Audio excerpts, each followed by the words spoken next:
നമസ്കാരം. D pharmacy ഡിസ്കഷനിലേക്ക് എല്ലാ കൂട്ടുകാർക്കും സ്വാഗതം. ഇന്നത്തെ ടോപ്പിക് കമ്മ്യൂണിക്കബിൾ ഡിസീസസിൻ്റെ പാർട്ട് 4 ആണ്. നാലാമത്തെ classification, that is surface infections.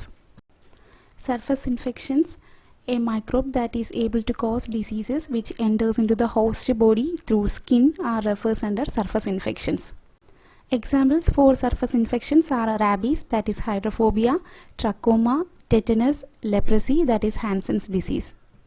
Surface ഇൻഫെക്ഷൻസിൽ വരുന്നത് സ്കിന്നിൽ ഉണ്ടാകുന്ന മുറിവുകളിലൂടെയോ സ്ക്രാച്ചസിലൂടെയോ ബോഡിയിലേക്ക് എൻ്റർ ആകുന്ന കോസിറ്റീവ് ഓർഗാനിസംസ് ലീഡ് ചെയ്യുന്ന രോഗങ്ങളാണ്. ഈ കാറ്റഗറിയിലെ ഫസ്റ്റ് എക്സാമ്പിൾ റാബീസ് ആണ്. എന്താണ് റാബീസ് എന്ന് നോക്കാം. Rabies is an acute viral infectious disease affecting the central nervous system. It is also known as hydrophobia. It is a disease of warm-blooded animals like dogs, cats, monkeys, etc. Causative organism is Lysovirus type 1. It belongs to the rhabdovirus group. It is a bullet-shaped RNA virus. Multiplies in the nerve cell and found in saliva, urine, lymph, blood, milk of infected animals. Next is mode of spread through the saliva of the rabid animal, that is through the bite of the rabid animal or through the licking on the scratched or wounded skin. മൃഗങ്ങളിൽ നിന്നും മനുഷ്യരിലേക്ക് പകരുന്ന ഒരു ജന്തുജന്യ രോഗം തന്നെയാണ് പേവിഷബാധ, അതായത് rabies. Hydrophobia എന്നാണ് മറ്റൊരു പേര്. സെൻട്രൽ നെർവസ് സിസ്റ്റത്തിനെയാണ് ഇത് കൂടുതൽ ബാധിക്കുന്നത്.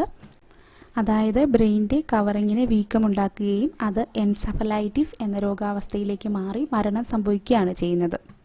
പൂച്ചകളിലും പട്ടികളിലുമാണ് ഈ രോഗം കൂടുതലായിട്ട് കാണുന്നത്. കഴുത, കുതിര, കുറുക്കൻ, കുരങ്ങൻ, അണ്ണാൻ, പന്നി, ചെന്നായ എന്നീ മൃഗങ്ങളിലും ഇത് ബാധിക്കാറുണ്ട്. ഓക്കെ, ദെൻ കോസിറ്റീവ് ഓർഗാനിസം ലൈസോവൈറസ് ടൈപ്പ് 1 ആണ്. റാബ്ഡോ ഗ്രൂപ്പിൽ ഇൻക്ലൂഡഡ് ആയിട്ടുള്ള ബുള്ളറ്റ് ഷേപ്ഡ് RNA വൈറസ് ആണ്. ഇനി ഈ രോഗം ബാധിച്ച ഒരു മൃഗത്തിൻ്റെ blood, milk, urine, saliva, lymph എന്നിവിടങ്ങളിലാണ് വൈറസ് പ്രസൻ്റ് ആയിട്ടുള്ളത്. സോ അതുകൊണ്ട് തന്നെ മോഡ് ഓഫ് സ്പ്രെഡ് എന്ന് പറയുന്നത് എല്ലാവർക്കും അറിയാം. രോഗം ബാധിച്ച ഒരു പട്ടി, പൂച്ച തുടങ്ങിയ മൃഗങ്ങൾ കടിക്കാനിട വരികയോ ഇത്തരം മൃഗങ്ങൾ മാന്തുകയോ നക്കുകയോ ചെയ്യുമ്പോൾ സ്കിന്നിലൂടെ, അതായത് സ്കിന്നിൽ ഉണ്ടാകുന്ന മുറിവുകളിലൂടെ മറ്റൊരാളിലേക്കോ മറ്റ് മൃഗങ്ങളിലേക്കോ വൈറസ് ബാധ ഉണ്ടാകാനുള്ള ചാൻസ് ഉണ്ട്. അതായത് ഇത്തരം ആനിമൽസിൻ്റെ സലൈവയിലൂടെയാണ് കൂടുതലായിട്ട് രോഗം പകരുന്നത്. ഇനി ഇൻക്യുബേഷൻ പീരീഡ് 10 മുതൽ 8 മാസം വരെയാണ് പറയുന്നത്. അതിൽ തന്നെ അപ്പർ ബോഡി ഏരിയ ആണെങ്കിൽ 40 ഡേയ്സും അരയ്ക്ക് താഴേക്കുള്ള ബോഡി പാർട്സിലാണ് മുറിവെങ്കിൽ 60 ഡേയ്സ് വരെയാണ് ഇൻക്യുബേഷൻ പീരീഡ് പറയുന്നത്. ഇനി ഇത് കുട്ടികളിലാണെങ്കിലോ ഇത്രയും ഒരു ലോങ് പീരീഡ് ഉണ്ടാകില്ല. ഷോർട്ട് പീരീഡിൽ തന്നെ രോഗലക്ഷണങ്ങൾ കാണിച്ചു തുടങ്ങും. Okay, then clinical features include begins with headache, slight fever, pain at the site of the wound. Saliva runs from the mouth. Second point, it stimulates all part of the central nervous system, sensory, motor as well as sympathetic nervous system. Patient cannot tolerate noise and bright light, difficulty in swallowing, fear of water and intense spasm. Patient dies due to the respiratory paralysis or during convulsions. Next, prevention and control. First point, clean the wound and scratches with soap and water as early as possible.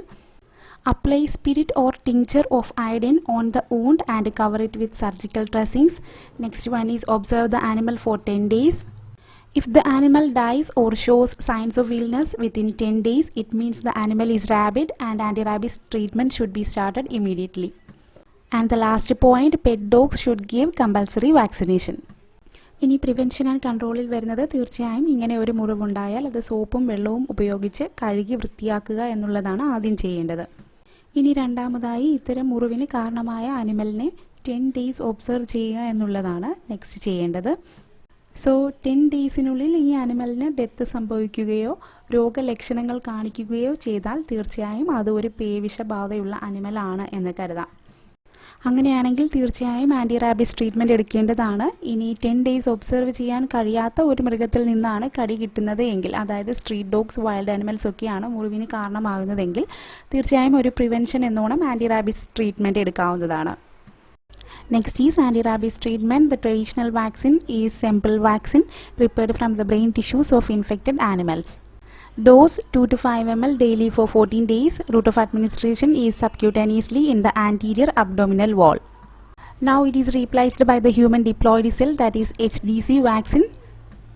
which is safe and effective. Dose is 5 doses of 1 ml each. Route of administration is subcutaneously or intramuscular injection at 0, 3, 7, 14 and the 30th day, which is never given at the buttock, and the booster dose is given on the 90th day. Okay, then next example is trachoma. Trachoma is a chronic communicable disease of the eye. Causative organism is Chlamydia trachomatis, which affect the mucous membrane covering the surface of the eyeball and the lining of the eyelids.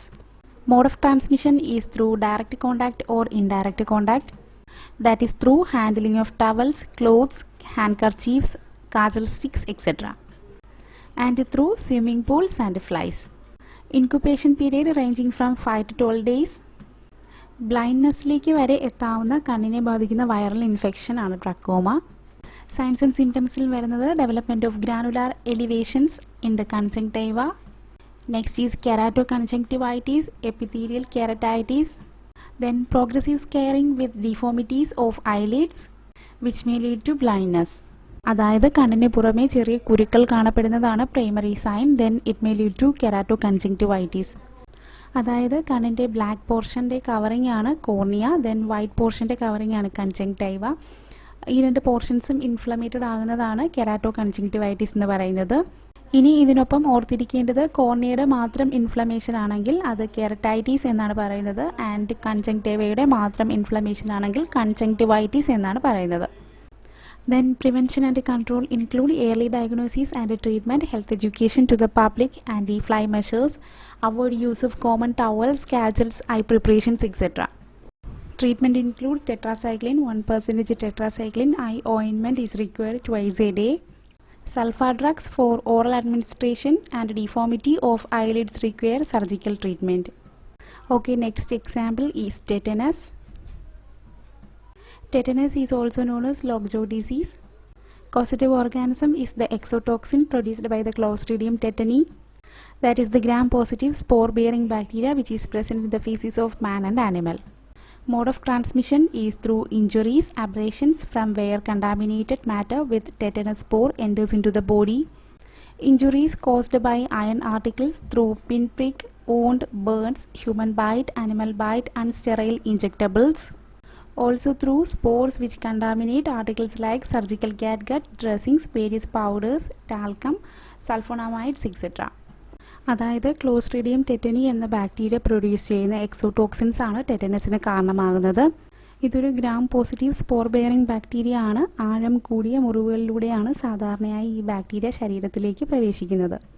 ഇനി തുരുമ്പെടുത്ത iron articles വഴി, പിൻപ്രിക്കിലൂടെ, അൺസ്റ്റെറൈൽ ആയിട്ടുള്ള needles വഴിയും ഈ രോഗം പകരാം.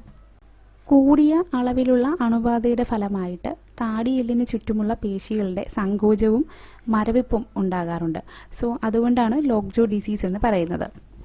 Prevention and control include active immunization with tetanus toxoid. Second one is immunization by giving DPT, that is the triple vaccine for diphtheria, pertussis and tetanus for children. 3 doses of 0.5 ml at 1 month interval followed by another dose after a year. Booster doses of 5 to 10 years interval are given to maintain the immunity. And the next point is pregnant women should be given tetanus toxoid to prevent the neonatal tetanus. Fourth point, take actions to prevent tetanus attack during childbirth. Fifth point, wounds should be cleaned and benzyl penicillin should be administered. And the last point, patient with wound should be immediately given an injection of ATS or human tetanus immunoglobulin. So പ്രിവെൻഷന് വേണ്ടി ചെയ്യേണ്ടത്, ഇത്തരം ഒരു മുറിവുണ്ടായാൽ എല്ലാവർക്കും തന്നെ അറിയാം, tetanus injection, that is the human tetanus immunoglobulin ആണ് ആദ്യം കൊടുക്കേണ്ടത്.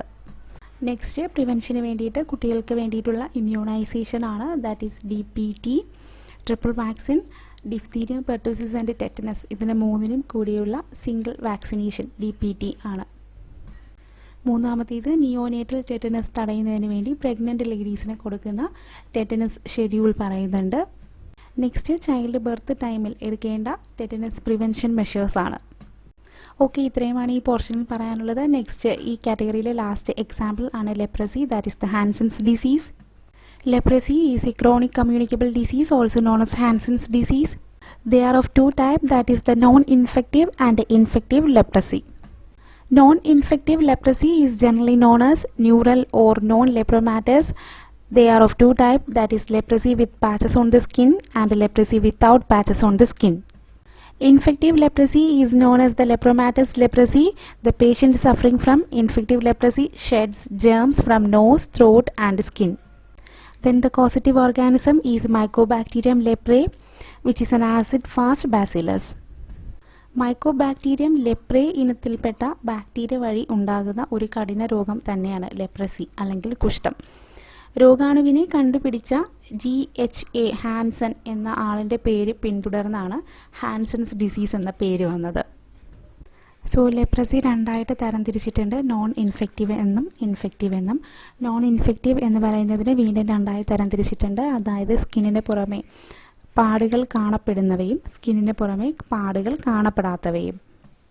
മൂക്ക്, തൊണ്ട, സ്കിൻ മുതലായ ഏരിയാസിൽ ജേംസ് പ്രത്യക്ഷപ്പെടുന്ന അവസ്ഥയാണ് infective leprosy.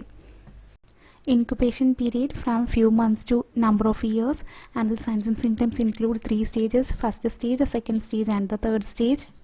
During the first stage there is the appearance of small patches on the skin, less sensation than the surrounding area of the skin, and in the second stage skin of the face become thick and wrinkled, ears are swollen. Nasal and throat discharges contain leprae bacilli which are even passed through urine and feces, and it is the highly infective stage. And the third stage includes discharges contain very few bacilli, patient is less infectious, deformities of hand and feet takes place, fingers and toes become bent, ulcerated or drop and disappears altogether, and the last point is patient may become disfigured or crippled.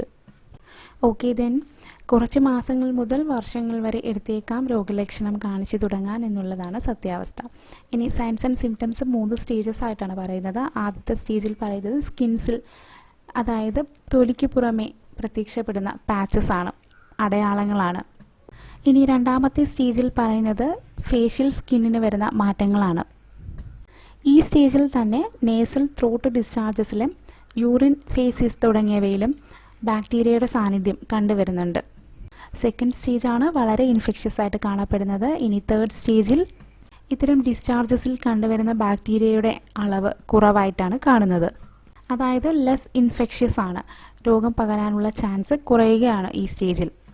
ഈ സ്റ്റേജിൽ കൂടുതലായിട്ടുള്ള അണുബാധയിൽ അവയവങ്ങൾക്ക് ക്ഷതം പറ്റുകയോ ചേതന നഷ്ടപ്പെടുകയോ ചെയ്യാം. കുഷ്ഠബാധ ശരീരത്തിൻ്റെ പ്രതിരോധ ശക്തിയെ ദുർബലപ്പെടുത്തുന്നത് മൂലമാണ് ഇത് സംഭവിക്കുന്നത്. സോ അതുമൂലം അവയവങ്ങൾ ക്ഷയിക്കുകയോ വികൃതമാവുകയോ ചെയ്യുന്നതായിട്ടാണ് കണ്ടുവരുന്നത്. Prevention and control include isolate the patient, their discharges, clothes, etc. should be destroyed. Provide proper health education, multi-drug therapy, a combination of rifampicin, dapsone and clofazimine is recommended. And the last point, use penicillin and streptomycin for secondary control. So ഓർത്തിരിക്കണം, rifampicin, dapsone and ക്ലോഫാസിമിൻ ആണ് drug തെറാപ്പിയിൽ വരുന്നത്. അതായത് DDS, dye amino diphenyl സൾഫോൺസ് ആണ് മാർക്കറ്റിലെ dapsone എന്ന പേരിൽ അറിയപ്പെടുന്നത്. ഇനി ഒരു തവണ വന്നു പോയ ഡിസീസിൻ്റെ രണ്ടാം വരവ് പ്രിവെൻറ്റ് ചെയ്യുന്നതാണ് സെക്കൻഡറി കൺട്രോൾ എന്ന് ഉദ്ദേശിക്കുന്നത്. ഇവിടെ സെക്കൻഡറി കൺട്രോളിന് വേണ്ടി ഉപയോഗിക്കുന്നത് പെൻസിലിനും സ്ട്രെപ്റ്റോമൈസിനുമാണ്. സോ ഇത്രയുമാണ് ഈ ടോപ്പിക്കിൽ പറയാനുള്ളത്. ആൻഡ് ഇനി വരാൻ പോകുന്നത് ഫാർമസിസ്റ്റ് കോമ്പറ്റീറ്റീവ് എക്സാംസിന് വേണ്ടിയിട്ടുള്ള subject wise MCQ question series ആണ്. So please do watch and please do subscribe. Thank you so much.